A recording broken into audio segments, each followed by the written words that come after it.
જતન children hospital Dholka Kalikund Kheda highway royal city 31/10/2025ના રોજ ખેડા જિલ્લાના ખેડા પાસેના હરિયાળા ગામના પરિવાર દ્વારા હલીમા નર્સિંગ હોમ ખેડા મુકામે ગંગાબેન કલ્પેશભાઈ રાવળને અધૂરા મહિને ડિલિવરી કરાવવામાં આવેલ. ત્યાંના ડૉક્ટર નિશાબેને તાત્કાલિક સિઝરિંગ કરી બાળક અને માતા બંનેનો જીવ બચાવ્યો હતો, પરંતુ બાળક માત્ર 850 ગ્રામનું હોવાથી તેને બાળકોના સ્પેશિયાલિસ્ટ ડૉક્ટરની જરૂર પડેલ, જેથી ડૉક્ટર નિશાબેન તરફથી પરિવારને જાણ કર્યા વિના ધોળકાથી તેમના કોન્ટેક્ટના જતન હોસ્પિટલના ડૉક્ટર સુભાષ પટેલને બોલાવી સારવાર ચાલુ કરાવી હતી, જેથી ફરજ પરના ડૉક્ટર દ્વારા બાળકને કાચની પેટીમાં રાખવાનું જણાવ્યું અને પીડિત પરિવારને બાળકને વધુ સારવાર માટે હાજર ડૉક્ટરની ધોળકા મુકામે આવેલ જતન બાળકોની હોસ્પિટલમાં ખસેડવા જણાવ્યું અને તેમના બાળકની સારવાર માટે 2.5 લાખ રૂપિયાનો ખર્ચ જણાવ્યો, જેથી બાળકના પિતાએ ચાર દીકરીઓ પછી બાબાનો જન્મ થયો હોવાથી તારીખ 31/10/2025ના રાત્રે 11 થી 12ની વચ્ચે ધોળકા મુકામે સારવાર માટે દાખલ કરેલ.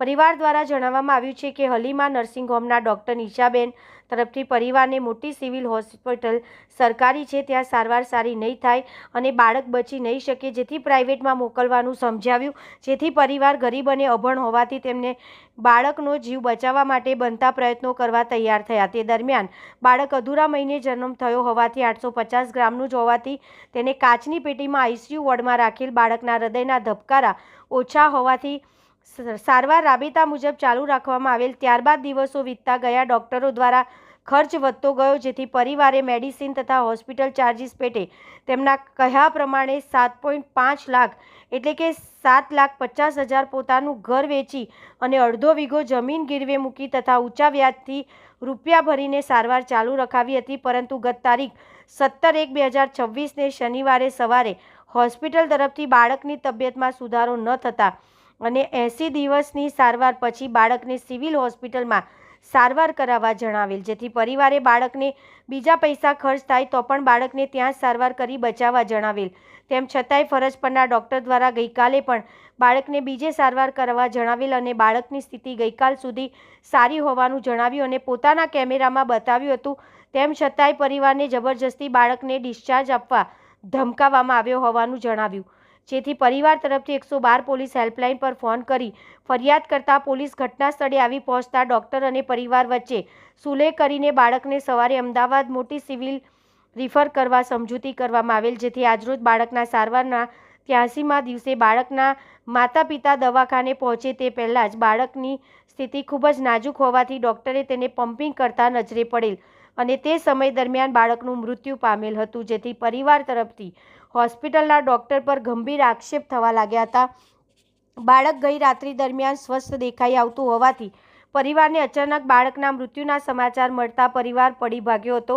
પરિવારે આક્ષેપ કર્યો છે કે અમને ખોટું બોલી અહીંયા લાવેલ છે અને 2.5 લાખ ખર્ચની જગ્યાએ 7.5 લાખ ખર્ચ કરાવ્યો, છતાં બાળકને બચાવી શક્યા નહીં, જેથી પરિવારના સગાવાલા ખૂબ જ મોટી સંખ્યામાં ભેગા થઈ જતા બાળકના મૃતદેહને સ્વીકાર નહીં કરવા જણાવેલ, જેથી પરિવાર 7 કલાક ટસનો મસ ન થતાં આખરે પોલીસમાં ફરીથી ફરિયાદ લખાવી આક્ષેપ કરી બાળકના મરણ થયાની જાહેરાત કલીકુંડ ચોકી પર નોંધાવી પોલીસ દ્વારા ધોળકા નાયબ મામલતદાર સમક્ષ ઇન્ક્વાયરી ભરી મૃતદેહને પેનલ ડૉક્ટરથી ફોરેન્સિક રિપોર્ટ સાથે સોલા સિવિલ હોસ્પિટલ અમદાવાદ ખસેડવાની જરૂર પડેલ છે. પરિવારને પણ પોલીસ તંત્ર અને કાયદાકીય પ્રક્રિયા પર પૂરેપૂરો ભરોસો છે અને પોલીસ ન્યાયિક તપાસ કરવાની માંગ કરી છે. Dholka town police PI NN Parghi સાહેબ તથા PSI AL રાજપૂત સાહેબ તથા head constable Harshadbhai Chavda, police constable Narendrabhai Rathod તથા પોલીસ સ્ટાફ છેલ્લા 24 કલાકથી ખડે પગે રહી પરિવારને ન્યાય મળી રહે તે દિશામાં તપાસ હાથ ધરી છે. પાછળ જે જતન હોસ્પિટલ છે જે બાળકો માટેની સ્પેશિયાલિસ્ટ છે, તેમાં ગઈ 31/10/2025ના રોજ રાત્રિના 11 થી 12 વાગ્યાના સુમારે ખેડા જિલ્લાના ખેડા વિસ્તારના હરિયાળા ગામના કલ્પેશભાઈ રાવળ તેમના નવજાત શિશુને લઈને સારવાર કરવામાં આવેલ. તેઓ તરફથી આજે સારવાર દરમિયાન 80 દિવસ લગભગ થઈ રહ્યા છે. આજે તેમના બાળકને હોસ્પિટલ સ્ટાફ તરફથી મૃત જાહેર કરેલ છે, પરંતુ પરિવારનો આક્ષેપ છે કે અમે લોકોએ બાળકની સારવાર દરમિયાન પ્રથમ જ્યારે અહીંયા હાજર થયા, દાખલ થયા, ત્યારે ડોક્ટરો દ્વારા 2.5 લાખ રૂપિયાની આસપાસ સારવારનો ખર્ચ આવશે એવું જણાવેલ છતાં પરિવારના સભ્યોએ લાંબી ટ્રીટમેન્ટ ચાલવાથી ઓછામાં ઓછા 7 થી 7.5 લાખ રૂપિયા જેટલો ખર્ચ કરી ચૂક્યા છે અને આજે તેમના બાળકને મૃત જાહેર કરવામાં આવે છે. તો પરિવાર તરફથી હોસ્પિટલ સ્ટાફ પર આરોપ છે કે અમારા બાળકની સારવારમાં કંઈક કચાશ હોવાના કારણે અમારું બાળક આજે મૃત જાહેર કર્યું છે, જેથી પરિવારના બાળકના પિતા જે કલ્પેશભાઈ પોતાની આપવીતી જણાવશે. સાહેબ, આપનું નામ? કલ્પેશભાઈ બાબુભાઈ રાવળ. હા સાહેબ, આપ કયા ગામના વતની છો? હરિયારા હતા. હા, હવે આ એકચ્યુઅલ પરિસ્થિતિ શું થઈ, ક્યારે તમારી મિસિસની ડિલિવરી થઈ, કેટલા મહિને થઈ અને કેમ અહીંયા લાવવા પડ્યા બાળકને, એ માહિતી આપશો? આપણને એવું કીધું હતું એ ડોક્ટરે 7મા મહિને ડિલિવરી થઈ, તે છતાં એવું કીધું હતું એમને કે તમે અમારી હોસ્પિટલમાં લઈ જાઓ, તમને 2.5 લાખ રૂપિયા ખર્ચો થશે, તમારું બાળક 45 દિવસમાં સારું થઈ જશે. અમે એવું કીધું કે અમારે કાંઈ 2.5 લાખ રૂપિયાથી રૂપિયો વધારશો નહીં. તો કે સારું, કંઈ વાંધો નહીં, 2.5 લાખ રૂપિયા ખર્ચો થશે. અમને એવું કહેવડાવ્યું હતું. ઓકે, તમે જ્યારે તમારી મિસિસને દાખલ કરી એ ખેડા જિલ્લાની ખેડા વિસ્તારની હોસ્પિટલનું નામ જણાવશો? હલીમાં. હા, અને ડોક્ટરનું નામ? નિશાબેન. હા, નિશાબેન ડોક્ટરે તમને બાળકની પરિસ્થિતિ જ્યારે ડિલિવરી થઈ એ પછી નાજુક છે કે ક્રિટિકલ પરિસ્થિતિ છે એવો કોઈ મેસેજ આપેલો? હા, અમને મેસેજ આપ્યો કે તમે 2.5 લાખ રૂપિયા ખર્ચો કરો, સારું બાળક છે, કે તમે રડાવો છો બળો છો કે સારું થઈ જશે, 45 દિવસમાં 2.5 લાખ રૂપિયા ખર્ચો કરો. તમને આ જતન હોસ્પિટલમાં લાવવા માટે કોની સલાહ મળી હતી? નિશા મેડમની. એમને શું કીધું હતું? કે લઈ જાઓ, સારી હોસ્પિટલ છે, 2.5 લાખ રૂપિયા ખર્ચો થશે. અમે એવું કીધું કે 2.5 લાખ થી આપણે ખર્ચો વધારે નહીં આપણી, તો કે 2.5 લાખ રૂપિયા જ ખર્ચો થશે. તમે જે દવા માટે અત્યારે જે ખર્ચો ચૂકવ્યો છે એ પહેલા તમને મેડમે કીધું ત્યારે તમારી પરમિશન લીધી હતી? તમે આ ગામના અહીંયાથી ધોળકાથી ડોક્ટર બોલાવે છે બાળકોના સ્પેશિયલ, કે બીજા કોઈ ગામથી બોલાવે કે અમદાવાદથી બોલાવે? ના, આપણાને આવી કોઈ વાત જ નથી થઈ કે આઈસી બોલાવે છે કે પેન્સી બોલાવે છે. બાળકનો ડોક્ટર બોલાવે છે એવી વાત આપણે થઈ હતી. હા, તો તમારી કને ઓપ્શન હતો, તમે સામાન્ય પરિવારમાંથી આવો છો, એશિયાની મોટામાં મોટી હોસ્પિટલ આપણી અસારવા સિવિલ છે, તમે ત્યાં ચોઈસ કેમ ના રાખી? એમણે એવું કીધું કે તમે આવડું છોકરું તમે સિવિલમાં લઈ જશો તો સારી સ્ટેટમેન્ટ નહીં થાય, એટલે કે આપણી હોસ્પિટલમાં લઈ લો, 2.5 લાખ રૂપિયા ખર્ચો થશે, તો કે તમારું છોકરું સારું થઈ જશે.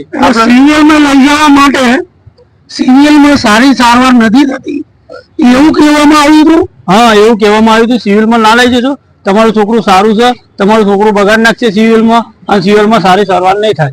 ઓકે, તમે અહીંયા આવ્યા પછી સ્ટેપ બાય સ્ટેપ કઈ રીતે દવાનો રેશિયો ચાલુ થયો કે સારવાર કઈ રીતે ચાલુ કરી? એમને પહેલા 10 દાડા તો વેન્ટીની ઉપર મેળવ્યું, પછી સારું છોકરું થઈ જાય, પછી 15 દાડા પછી વેન્ટીની ઉપર મેળવ્યું, પછી અમને કે મેં 45 દિવસ થયા, પછી પૂછ્યું હતા કે અમને આવું બધું પૂછવાનું નહીં, અમારું છોકરું તમારું છોકરું સારું જ છે, આવું બધું અમને કહેતા હતા. હા, કેટલા દિવસ સુધી આવું કીધું?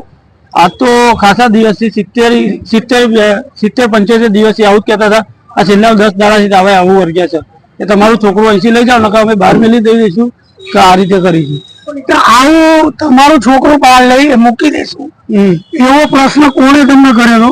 અંદરના સાહેબે જ કર્યો હતો. એટલે મૌખિક તમને સૂચના આપી હતી કે કોઈ ટેલિફોનિક સૂચના હતી? એમને મોડે જ કીધેલું. મોડે કીધું હતું?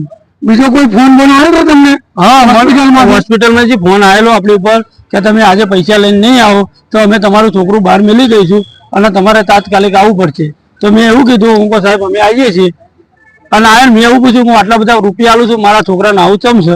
એમાં એ ભાઈ આપણને અવરું બોલતો હતો, તારનો અવરો ખેંચાતો હતો, અને અમને જેમ ભાવે એમ વર્તન કરીશું ડોક્ટરે આપણી. એટલે ડોક્ટર બોલતા હતા? હા, ડોક્ટર આવતા બોલે. હવે તમે આ જે સારવાર દરમિયાન જે ખર્ચ થયો એ કઈ રીતે ભેગો કરીને તમે અહીંયા ચૂકવ્યો છે એની માહિતી આપશો? હવે આપણે ખર્ચા માટે તો આપણે બધે વ્યાજે ને એવું લાવ્યા હતા. આપણું ઘર ઉપર જે મેં વેચીને લીધું પૈસા આપણે ભરી દીધા છે અને આપણે છેતરીને જ લાવ્યા છે. આપણે છેતરીને એવા લાવ્યા છે એનો અડધો ખર્ચો પૂરો થયો પછી હું તમને લઈ જાઉં એટલે આ રીતે છેતરીને આપણે લાયેલા છે. તો આના માટે તમને કેટલા દિવસ પહેલા બીજે રિફર કરવા માટે કહ્યું હતું? કે જયારે વેન્ડિંગ ઉપર મેલા ને તારા તમને એવું કહેતા હતા કે તમે અહીંથી છોકરું લઈ જાઓ. હવે અમે કેવી રીતે પોઝિશનમાં એ છોકરું લઈ જાય? અડધા તો રૂપિયા આપી દીધેલા આપણે. તમને કઈ તારીખે અહીંથી ડિસ્ચાર્જ કરવા માટે સૂચના આપી હતી? હવે એમને અરે અમે તમે 17 તારીખની વાત થઈ કે તમે પોલીસ ફરિયાદમાં લખાયું છે હમણાં કે 17 તારીખે અમને સવારે 11 થી 12 વાગ્યાની આજુબાજુ મેસેજ આપ્યો હતો શનિવારના દિવસે 17/1/2026. તો એ દિવસે શું પરિસ્થિતિ થઈ એ જણાવશો? 17 તારીખે જે દિવસે એ સ્ટોર વાળા સાહેબનો ફોન આવ્યો 17 તારીખે જે સ્ટોર વાળા સાહેબનો ફોન આવ્યો કે તમે પૈસા લઈને આવો. એક ધારે ફોન કરતા હતા તો મારા પતિ કે હા મારો સગવડ થાય ત્યારે હું પૈસા લઈને આવું. એટલે તમે તમારું જ બાળક છે? હા મારું જ બાળક. તમારું નામ બેન? ગંગાબેન કલ્પેશભાઈ રાવળ. હા બેન, તમારા કેટલા ટાંકાનું ઓપરેશન કરી સિઝેરિંગ કર્યું? હવે એ તો સર મને હું બેભાનમાં હતી, મને તો ખબર જ નહીં ઓકે. કે મારું ઓપરેશન થયું. તમને આવો ખ્યાલ હતો કે મારું ઓપરેશન કરીને આવો બાળક મારે જન્મ્યું છે? ઓપરેશન કરવાનું એમને ખ્યાલ હતો, પહેલેથી ઓપરેશન તો કરવાનું જ હતું. મતલબ કે આ જે ઉપાધિ ઉભી થયું એટલા માટે ઓપરેશન કરવું પડ્યું. એ સિસ્ટરે એવું કીધું કે આ બાળક જલ્દી તમારે ઓપરેશન કરીને લેવું જ પડશે, નકર તમે બાળક ગુમાવશો.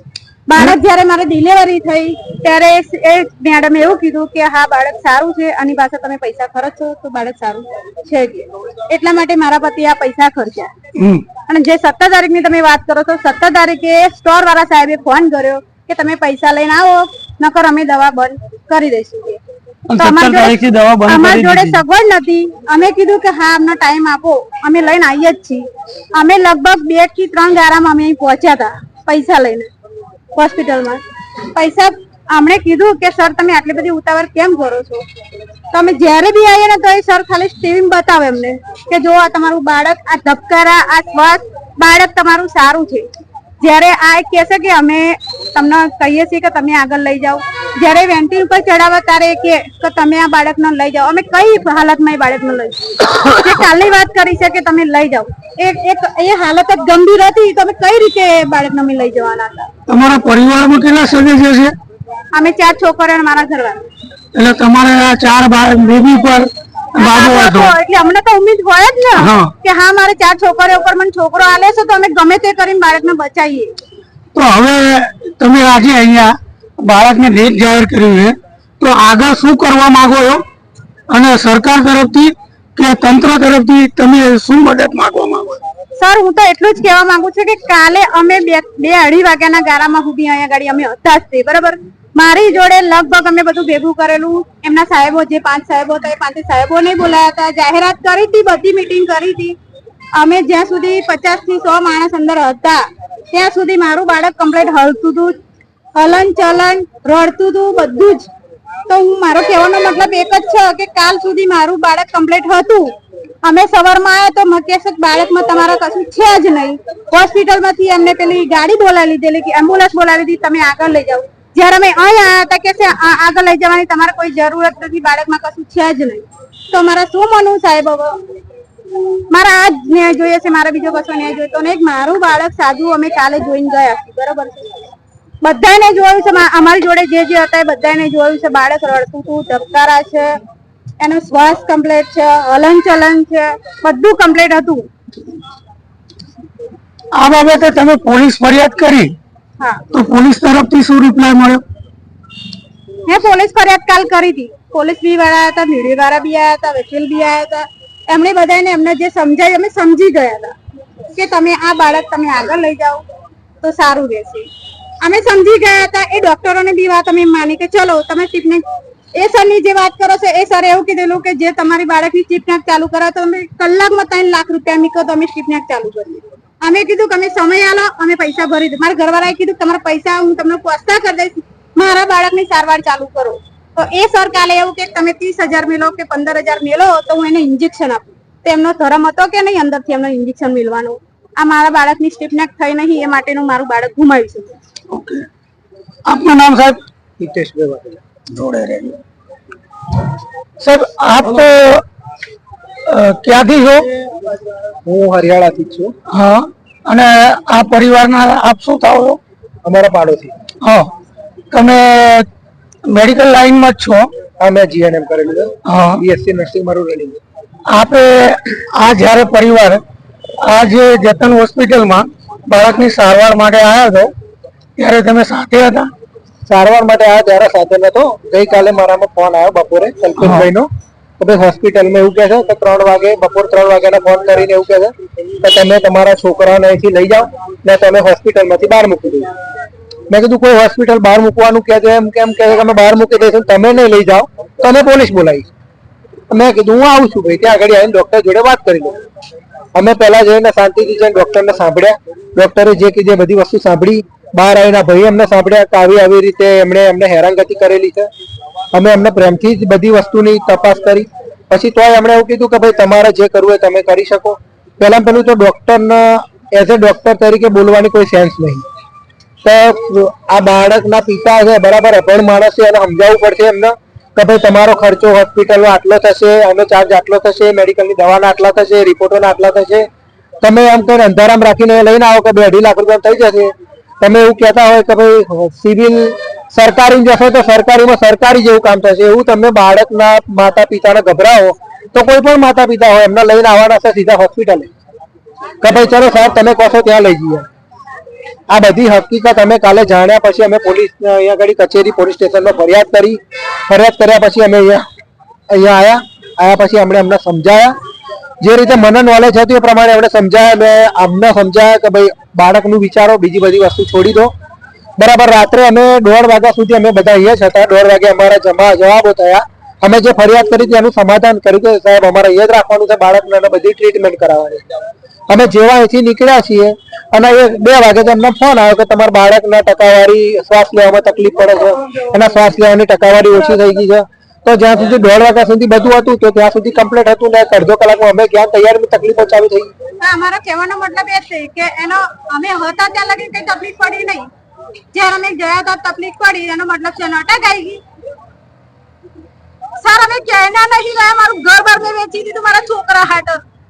ગીરવેથી પૈસા લાવ્યા છે. મારો આદમી એકલો કમાનાર, મારી 4 છોકરીઓ છે, 5મી હું. તમને આજે જે થયું છે બાળકનું, ગઈકાલની પરિસ્થિતિ અને આજની પરિસ્થિતિમાં કઈક ફરક લાગે છે બાળકની પરિસ્થિતિમાં? હા, ફરક લાગે છે. ગઈકાલે 9:30 વાગે હું સાહેબને મળવા ગયો. એમની જોડે બેસીને વાતચીત કરી. એમણે મને એમના કોમ્પ્યુટરમાં બાળક બતાવ્યું. જ્યારે બાળકને કોઈ વેન્ટિલેટર કે કંઈ લગાવેલું હતું નહીં. જ્યારે મેં જોયું ત્યારે અમે જેવું નીચે આવ્યા એમની જોડે બધી વાતચીત કરી. એમની જોડે હવે અમને વર્તન કરેલું. મેં કીધું આમની જોડે આપણે ચલો પોલીસ સ્ટેશનનો સહારો લઈએ. 112માં ફોન કર્યો. 112 થી પછી અમે કચેરીએ ગયા, બધું લખાવડાયું. અને જ્યારે અમે પાછા આવ્યા ત્યારે એમણે ફરી કોમ્પ્યુટરમાં બતાવ્યું. ત્યારે વેન્ટિલેટર અને પાઇપ મોએ લગાવેલી હતી, વેન્ટિલેટર ચાલુ કરી દીધેલું હતું. ઓક્સિજન બધું ચાલુ હતું. એ પહેલા બાળક કમ્પ્લીટ હસતું રમતું હતું, હાથ પગ હલન ચલન કરતું હતું. આ જે ટ્રીટમેન્ટ દરમિયાન આટલો ખર્ચો થયો એના અનુસંધાને આપ કઈ કહી શકશો? જો ટ્રીટમેન્ટ દરમિયાન આટલો ખર્ચો તો એ વસ્તુ એમની કહેવી બરાબર છે, પણ એમણે અમને અંધારામાં રાખ્યા. તો એમની ફરજમાં આવે છે કે ભાઈ તમે અમને એવું કીધું છે પહેલા એમના મા બાપે કે ભાઈ સાહેબ 2.5 લાખ સુધી અમે પહોંચી વળીશું. તમે અમને અંધારામ રાખીને પછી એમ કહો કે ભાઈ 2 લાખ ને 3 લાખ ને 25,000 રૂપિયા તો એમના હોસ્પિટલમાં ભરાયા છે. 3 લાખ રૂપિયાની એમને દવાઓ થઈ છે. અંદાજે લાખ રૂપિયાના તો એમના રિપોર્ટો કર્યા છે. 22,000 એમણે લોહી મંગાવ્યું છે. આ બધી વસ્તુ એમની ફરજમાં આવે છે કે હોસ્પિટલના ડોક્ટરને કે બાળકના માતા પિતાને આવું સમજાવો. આપણે જઈએ હોસ્પિટલમાં તો કહેતા નહીં કે ભાઈ 24 કલાકમાં જનરલ વોર્ડનું 700 રૂપિયા ભાડું છે, આઈસીયુ લેશે તો 2,000 રૂપિયા ભાડું છે.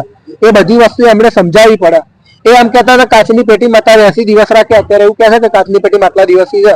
કાચની પેટીના એમણે એવું કીધું હતું કે ભાઈ પહેલા 22,000 થશે, બરાબર, પછી એમણે 10,000 નક્કી કર્યા. હવે એમણે 10,000 કીધા બરાબર છે, તો એમને પેશન્ટને એવું કહેવું પડે કે મેં તમને 45 દિવસ કીધા હતા, કાચની પેટીના 45 દિવસના 4.5 લાખ થાય. તો એમને એવું છેતરીને 2.5 લાખ રૂપિયા કઈ છેતરીને લાવવાની ક્યાં જરૂર હતી? બીજું કઈ કેવું છે? બસ અમે જે કેસ કર્યો છે એનો અમને ન્યાય મળે વ્યવસ્થિત. ગરીબ માણસ છે, આનું બધું ગુમાવી બેઠો છે બરાબર. અને અત્યારે જે પ્રમાણે અમને જવાબ આપે છે અત્યારે હાલ અત્યારે આયા પછી બી મેં મળ્યો, જઈને એમણે એવું કીધું કે તમે તમારે લીગલ કરો, તો અમારે જે લીગલ કરવાનું છે એ કરીશું અમે લીગલ. ઓકે, એટલે પોલીસ તંત્ર તરફથી એવી માહિતી છે કે બાળકની બોડી હેન્ડઓવર થાય એ પછી સોલા અમદાવાદ સિવિલ હોસ્પિટલમાં પેનલ ડોક્ટરથી પીએમ કરવામાં આવશે. એનાથી આપ તંત્ર પર ભરોસો છે આપને? તંત્ર પર અમને પૂરો ભરોસો છે. અહીંયા અમે અહીંથી બાળક લઈએ પહેલા એની એફઆઈઆર તો થઈ ગઈ હશે ને? હા, તમને યોગ્ય છે તો ખરું ને? હા, યોગ્ય છે. તંત્ર જે પોલીસ તંત્ર કરે કાર્યવાહી કે નિસ્વાર્થ ભાવે અને સચ્ચાઈના રસ્તા ઉપર અને આપને ન્યાય મળી રહેશે. અત્યારે અમારી એફઆઈઆર થઈ જશે એટલે અમને પોલીસ તંત્ર પર પૂરો ભરોસો છે કે ભાઈ અમારા એફઆઈઆર થઈ, અમે ખોટા તો છીએ નહીં, તો એફઆઈઆર કરાવવા ગયા નહીં. જે પ્રમાણે એમને જવાબ આપ્યા છે એ પ્રમાણે મને ખુદને એવું નહીં લાગતું. હું નર્સિંગ સ્ટાફ છું, મને ખબર છે કે ડોક્ટરનો સ્વભાવ કેવો હોવો જોઈએ. જે પેશન્ટના મા બાપને આવું સમજાવી શકતા હોય, બરાબર છે, કે આવી રીતે એમની જોડે વર્તન કરી શકતા હોય, તો પહેલા અમે બોલવાની સેન્સ નહીં. જે 2 દિવસથી મેં જાતે જોયું છે કે કેવી રીતે વાત કરે. ઓકે, આ હતા ખેડા જિલ્લાના હરિયાળા ગામના પરિવાર જેમનું બાળક આજે 83 દિવસ બાદ 7.5 લાખ રૂપિયા ખર્ચો કરવા છતાં પણ પીખાઈ ગયું છે, મૃત્યુના આરે પહોંચી ગયું છે. જેઓની અત્યારે પોલીસે, ધોળકા ટાઉન પોલીસે ફરિયાદ દાખલ કરેલી છે અને આગળની પોસ્ટમોર્ટમનો રિપોર્ટ આવે તે જ આશાથી પરિવાર સંતોષ અનુભવશે અને એમની પણ માંગ એવી છે કે પેનલ ડોક્ટરથી પીએમ થાય અને સત્ય જે છે તે સાબિત થાય અને આવનારા ભવિષ્યમાં બીજા કોઈ પરિવારને આવી મુશ્કેલીનો સામનો ના કરવો પડે.